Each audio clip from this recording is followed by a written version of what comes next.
நெல்லையில் தொடர்ந்து 2 நாட்களாக பெய்த கனமழை காரணமாக பேருந்து நிலையத்தில் 2 அடிக்கு மேல் தண்ணீர் சூழ்ந்தது. இதனால் பேருந்துகள் மாற்றுப்பாதையில் திருப்பி அனுப்பிவிடப்பட்ட நிலையில் பயணிகள் கடும் சிரமப்பட்டனர். மேலும் மழைநீரை விரைந்து வெளியேற்ற நடவடிக்கை எடுக்க வேண்டுமென கோரிக்கை விடுத்துள்ளனர்.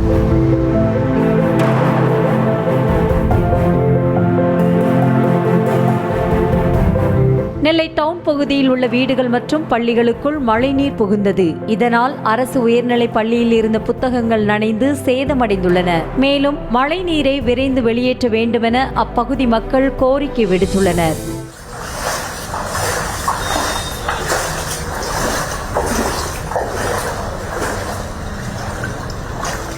நெல்லை மாநகர பகுதிக்குட்பட்ட குன்னத்தூர் சாலையில் ஆறு போல வெள்ளம் பெருக்கெடுத்து ஓடியது. இதனால் இருசக்கர வாகன ஓட்டிகள் கடும் அவதியடைந்தனர்.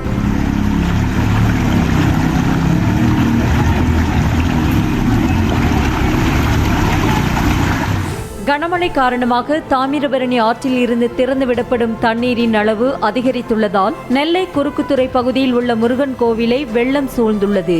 இதனால் பக்தர்கள் கோவிலுக்கு செல்ல தடை விதிக்கப்பட்டுள்ள நிலையில் தடுப்புகளை அமைத்து போலீசார் கண்காணிப்பு பணிகளில் ஈடுபட்டுள்ளனர்.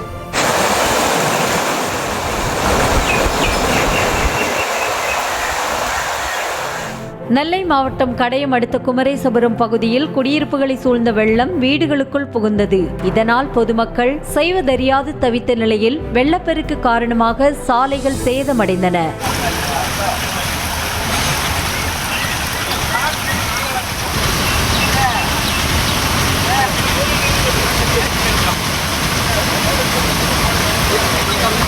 கனமழை காரணமாக மாஞ்சோலை சாலையில் உருண்டு விழுந்த பாறையால் போக்குவரத்து துண்டிக்கப்பட்டது. மேலும் பேருந்தில் சென்ற பயணிகள் பத்திரமாக மீட்கப்பட்ட நிலையில் JCB இயந்திரம் மூலம் பாறைகளை அகற்றும் பணியில் ஊழியர்கள் ஈடுபட்டனர்.